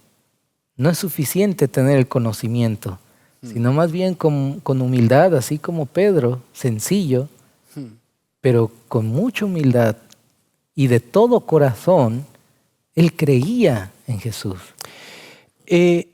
Había uno que vino a hablar con Jesús de noche porque no se animaba a recibir el oprobio que significaba ir a Jesús en su posición de doctor de la ley. Tampoco entendió del todo las palabras de Jesús. Se fue sin entender, pero pudo hacer la digestión de esas palabras mediante los sucesos que vinieron a la luz del Espíritu Santo. Así como nuestra vida física es sostenida por el alimento, nuestra vida espiritual es sostenida por la palabra de Dios. Y cada alma ha de recibir vida de la palabra de Dios para sí. Como debemos comer nosotros mismos a fin de recibir alimento, así hemos de recibir la palabra por nosotros mismos. Tenemos la responsabilidad de ir a la palabra de Dios por nosotros mismos. No hemos de obtenerla simplemente por medio de otra mente. Pueden haber gente que nos ayude, que nos explique, pero finalmente tenemos que ir a la palabra de Dios. Como muchas veces nos gustan los alimentos procesados, porque son ricos, porque ya vienen con un plus de sabor, pero sabemos que para la vida, para ser más sanos, tenemos que ir a los alimentos naturales. La palabra de Dios pasa lo mismo.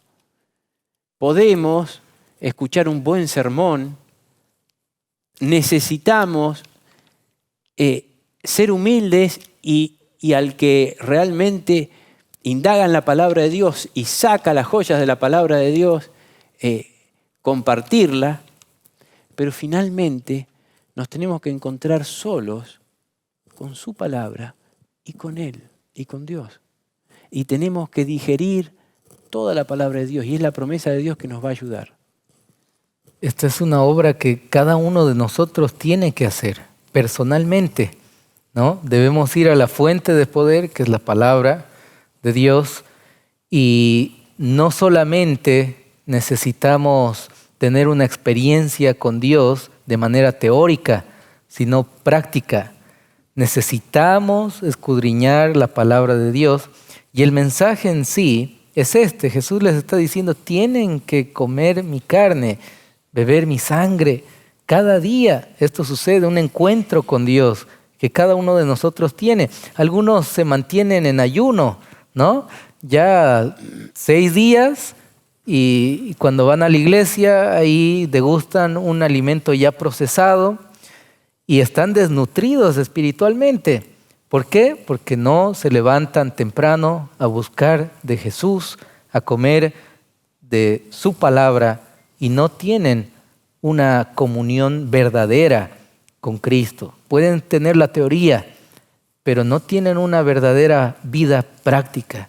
Y eso es lo más triste, que nos encontramos en el tiempo del fin y que nosotros de repente nos creemos que lo tenemos todo, que sabemos todo. El mensaje de la Odisea que Dios nos dice en Apocalipsis, la última iglesia, que parecemos ricos, que no necesitamos nada, ¿no? Que tenemos las profecías, que tenemos el conocimiento de la verdad, los mandamientos, pero en realidad estamos desnudos, somos ciegos, pobres, ¿no?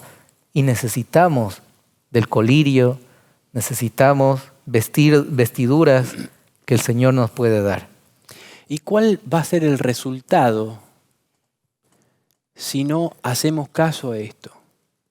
¿Cuál será el resultado si seguimos yendo a la iglesia, escuchando sermones bonitos, volviendo a nuestra casa, haciéndola? ¿Cuál es el resultado? ¿Por qué Jesús nos llama la atención y nos amonesta de esta manera? ¿Cuál va a ser el resultado si no hacemos esto? Va a ser desastroso, ¿no?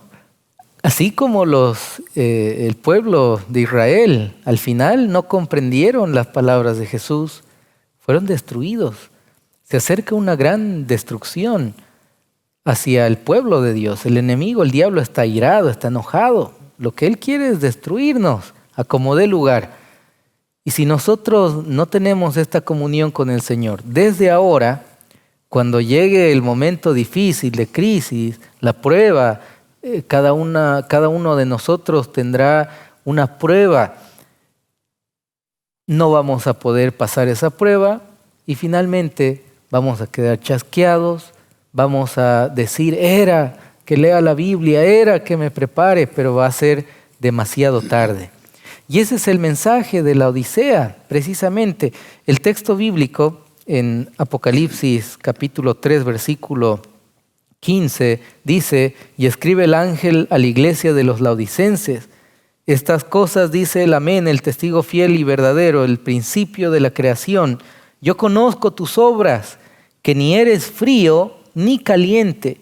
Quisiera que fueses frío o caliente, mas porque eres tibio y no frío ni caliente, te vomitaré de mi boca. El texto no dice que es malo ser caliente o es malo ser frío. Lo malo es ser tibio. Y es lo que muchas veces nosotros escuchamos, ¿no? Sermones que es malo ser frío, pero el texto bíblico no dice eso. Dice, ojalá fueses frío o caliente. Y cuando hacemos un análisis del texto, geográficamente nos damos cuenta que la Odisea era una iglesia literal en el tiempo de Juan, y a sus costados de la Odisea habían colinas. Una colina que daba agua caliente, agua termal, hirviendo, caliente, y la otra que daba agua fría. Y esta agua estaba ahí en las colinas, y los laodicenses tenían que ir a recoger el agua a una de estas dos colinas. Pero cuando ellos de repente eran muy trabajadores, hicieron canales para que llegue el agua hasta sus casas. El agua tibia, el agua caliente que salía de la colina hasta llegar a sus casas, con el transcurso se volvía tibia. Y el agua fría, hasta llegar a sus casas, también se iba calentando y se volvía tibia. Y para los laodicenses tomar agua tibia les producía vómito, náuseas.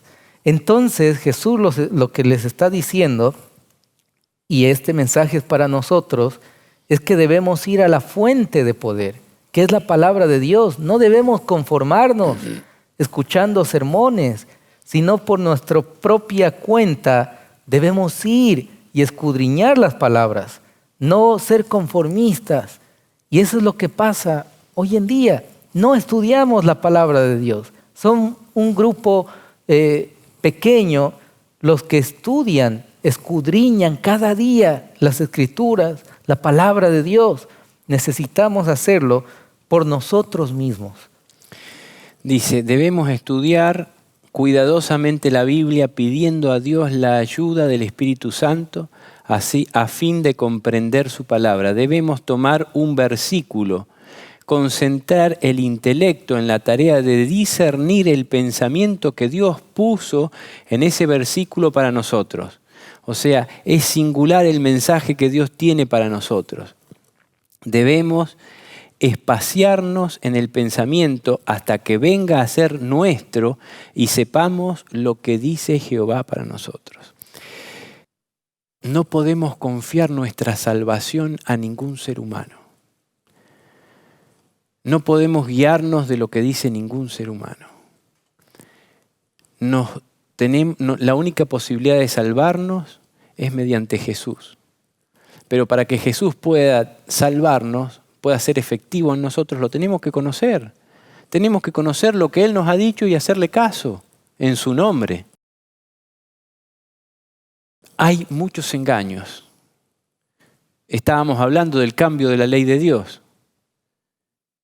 Gente que quizás es sincera. Hay mucho pueblo de Dios. No estamos diciendo que el pueblo de Dios que está en las distintas religiones, todos se van a perder.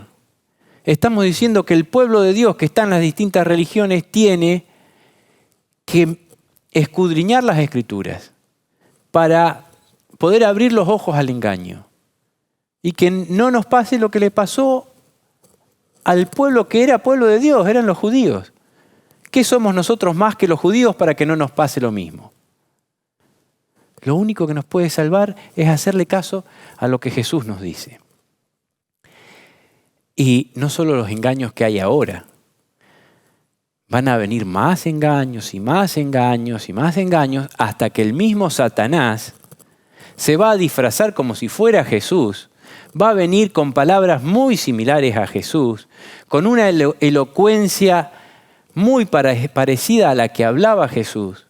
Y si nosotros no conocemos a Jesús en forma íntima, si Jesús no es nuestro amigo, nuestro Salvador personal, a quien conocemos en forma fina,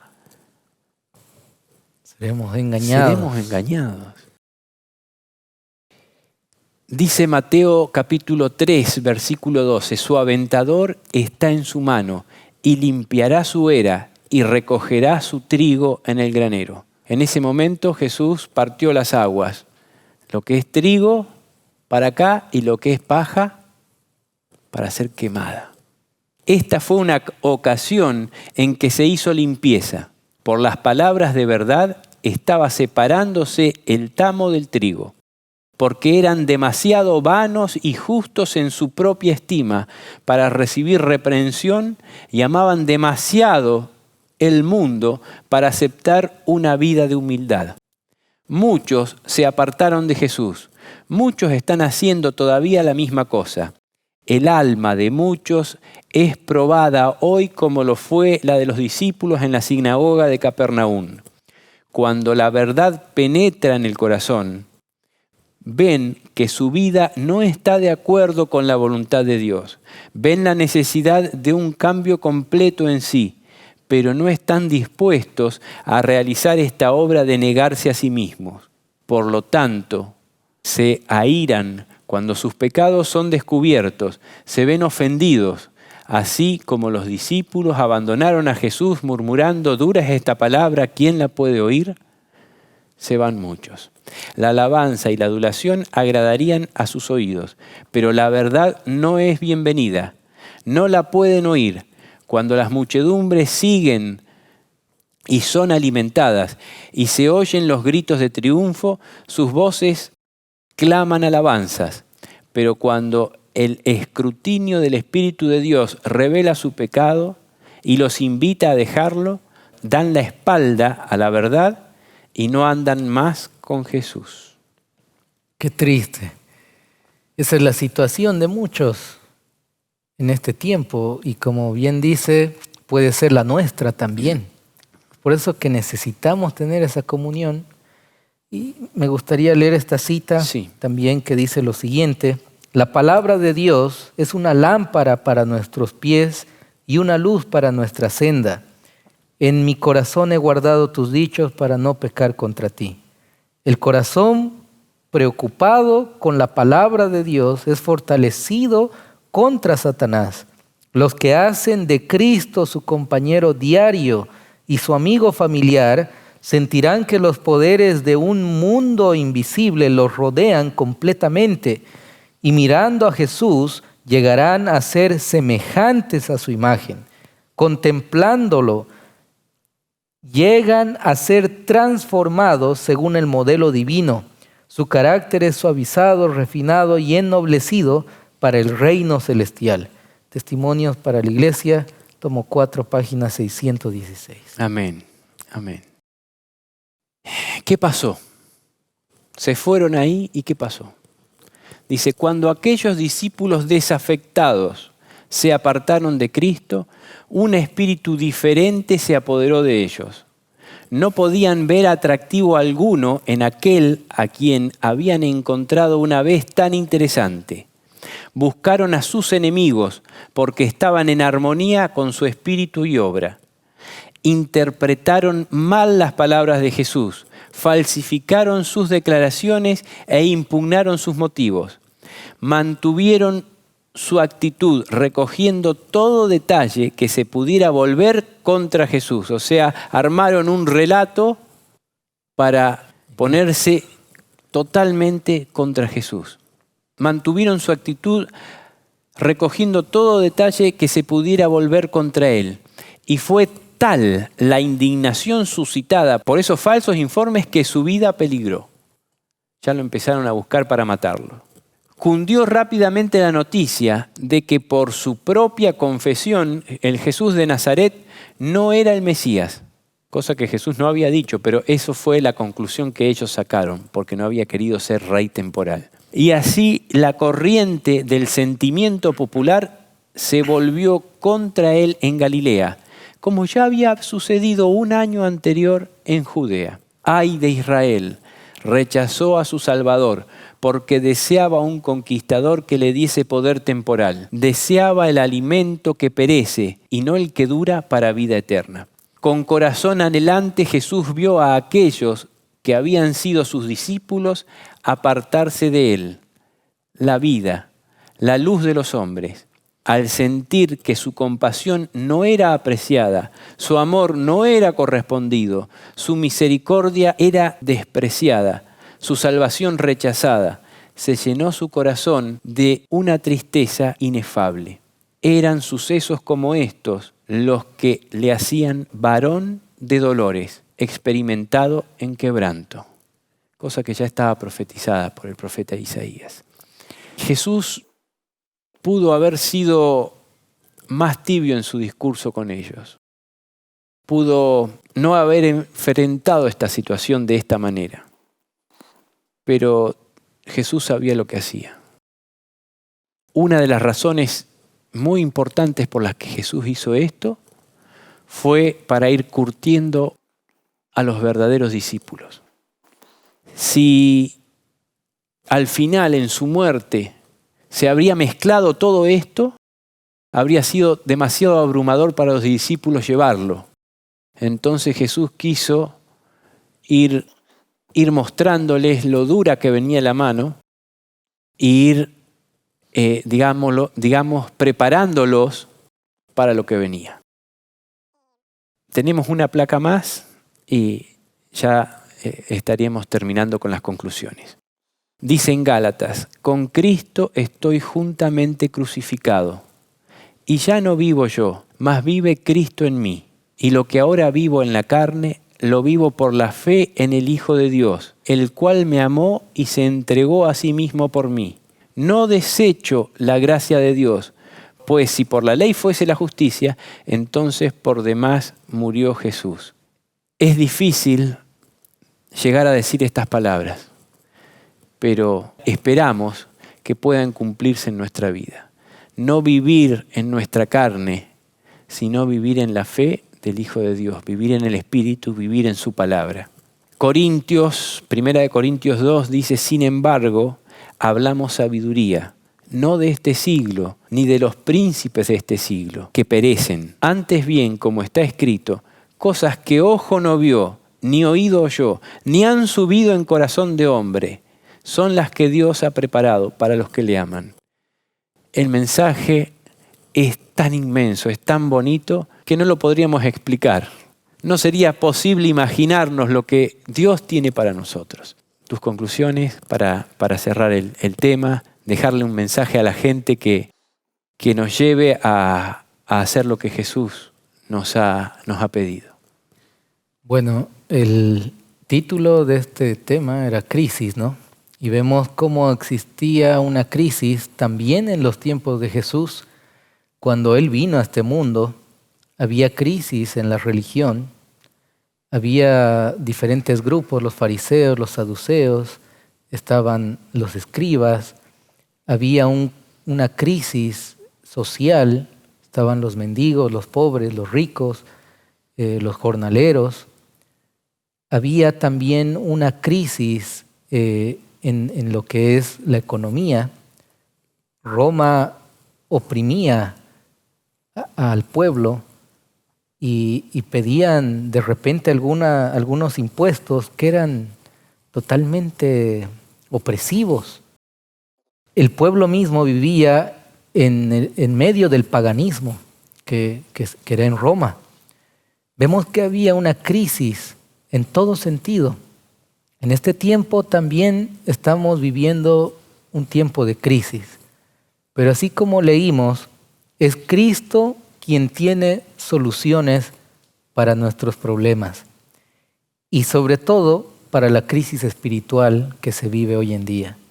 Jesús nos da la vida eterna y así como el mensaje de repente fue un tanto fuerte para los discípulos que lo seguían y muchos se fueron, también en este tiempo llega a ser un tanto chocante, fuerte para muchos. Pero solo los verdaderos discípulos que desean hacer la voluntad de Jesús, vivir por Él en esta tierra, entonces van a perseverar hasta el final. Y no debemos temer de lo que vaya a venir, porque no estaremos solos, estaremos junto a nuestro Señor. Para terminar, me gustaría leer algunas citas del Espíritu de Profecía que dice, podemos vencer. Sí, plenamente y por completo. Jesús murió para darnos una vida de escape, una vía de escape, para que podamos vencer todo mal genio, todo pecado, toda tentación y sentarnos finalmente con Él. Se ha tomado toda medida para que recibamos el poder divino que nos permitirá vencer la tentación.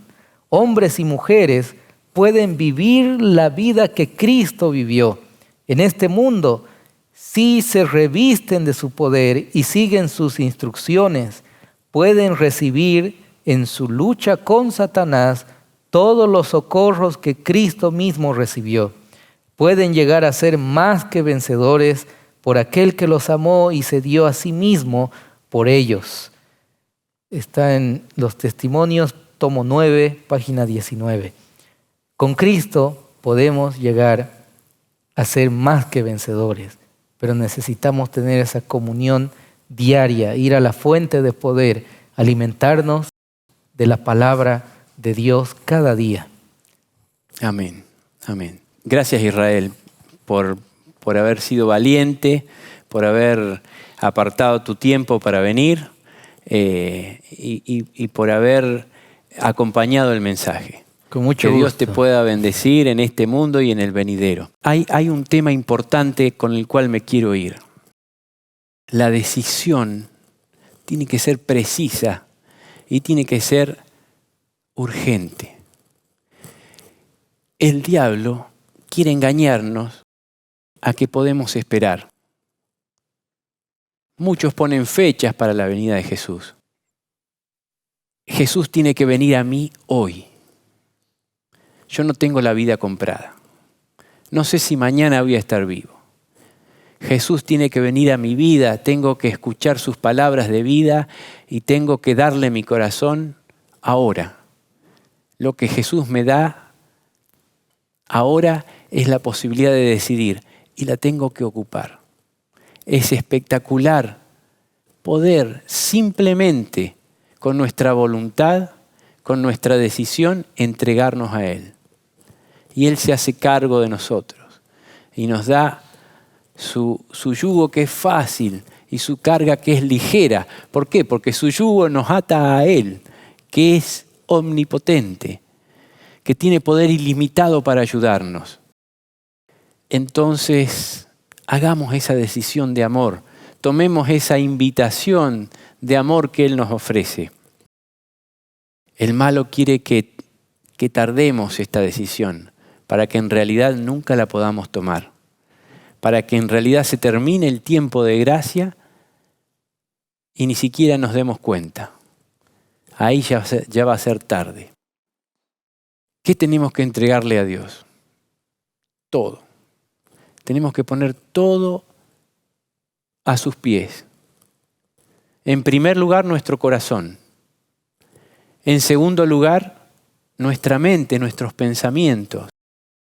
Qué lindo es que Dios tome control de nuestra mente. Nuestros pensamientos se van solos al mal.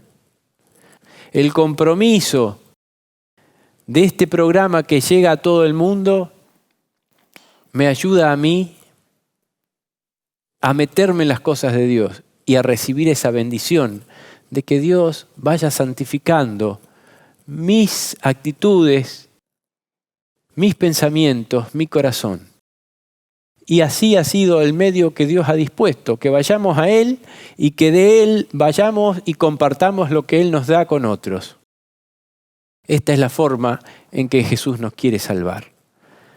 Dediquémosle a Él, como decía entonces, el corazón, los pensamientos. Dediquémosle nuestro tiempo. Tenemos que estar dispuestos a dar todo por Jesús. Que esa decisión sea en nosotros y que tomados de su mano podamos poner nuestra esperanza en este mensaje de salvación, en este Salvador, que es el único, no hay otro, no podemos ir a ningún otro. Gloria a Dios.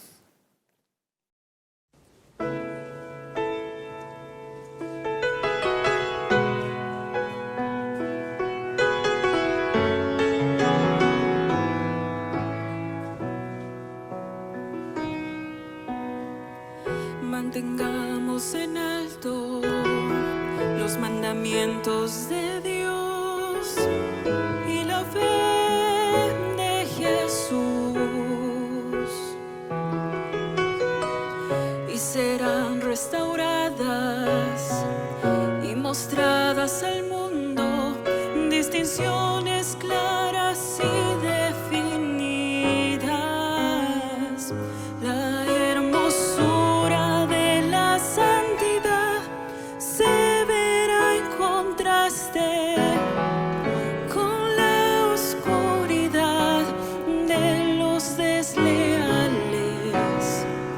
Iglesia, viste hoy tus bellas vestiduras, Cristo, nuestra justicia.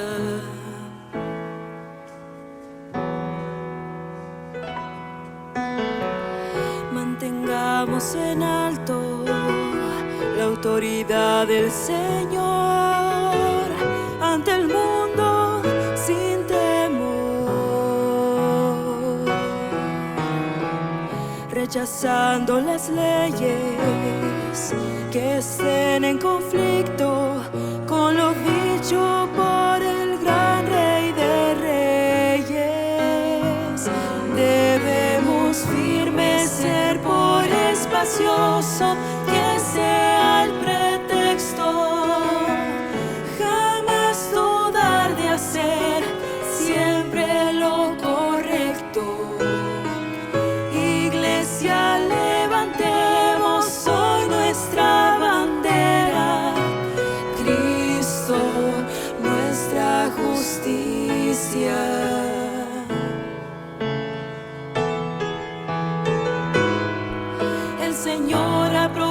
provisto a su iglesia de dones para el mundo mostrar su faz y que sea completa en él. La escoria, lo inútil será consumido. Dios a su iglesia preparará para ser un emblema del cielo en el tiempo final.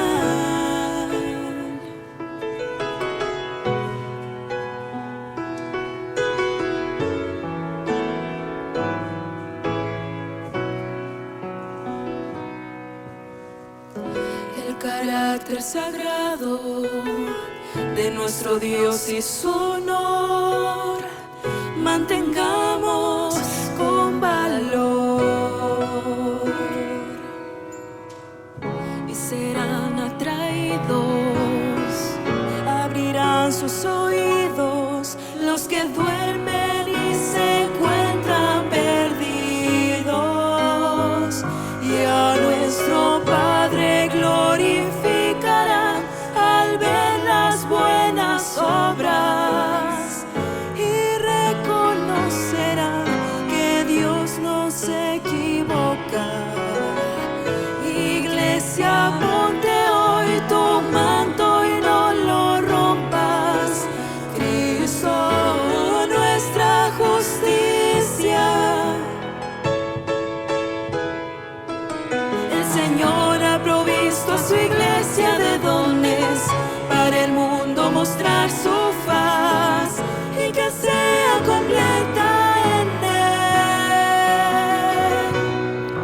La escoria, lo inútil será consumido. Dios a su iglesia preparará para ser un emblema del cielo en el tiempo final.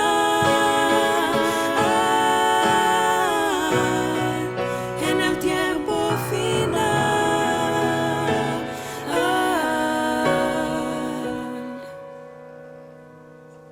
Mantengamos en alto los mandamientos de Dios.